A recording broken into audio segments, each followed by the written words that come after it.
राज्याचे उपमुख्यमंत्री अजितदादांचं आज सकाळीच विमान अपघातामध्ये निधन झालेली वार्ता एक प्रकारची शोककळा या महाराष्ट्रभर पसरली.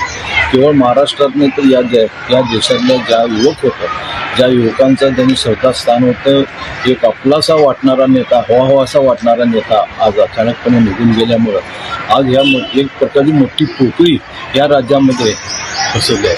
जो स्पष्ट वक्ता होता, जे काम होत आहे म्हणलं की 100% काम करणारा आणि ज्याने आपल्या ज्याने आपलं काम विकासापासूनच सुरुवात केलेला आणि त्याचं त्यांचे भाषणं बघितलं तर त्यांच्या सातत्याने एक चांगला वक्ता म्हणून त्यांचं हे ख्याती होती आणि त्यांच्या त्यांच्यावर एवढी श्रद्धा होती की आणि त्या कार्यकर्त्यांना सांभाळून येणारा असा एक चांगला नेता आज या आपल्या महाराष्ट्रातून निघून गेला. महाराष्ट्रामध्ये त्या फार मोठी पोकळी निर्माण झालेली आहे आणि ही पोकळी न भरून घेण्यासारखी पोकळी निर्माण झालेली आहे. आज अनेक त्यांचे कार्यकर्ते, अनेक त्यांच्या पक्षाच्या लोकांना आज एवढी मोठी पोकळी भरणं हा फार अवघड प्रश्न निर्माण झालेला आहे. तरी आज ईश्वरच्यांनी प्रार्थना करतो की या त्यांच्या आत्म्यास शांती मिळो व त्यांना श्रद्धांजली वाटतो आणि सगळ्या कार्यकर्त्यांना व त्यांच्या पक्षाला बळ देण्याचं काम ईश्वर करेल.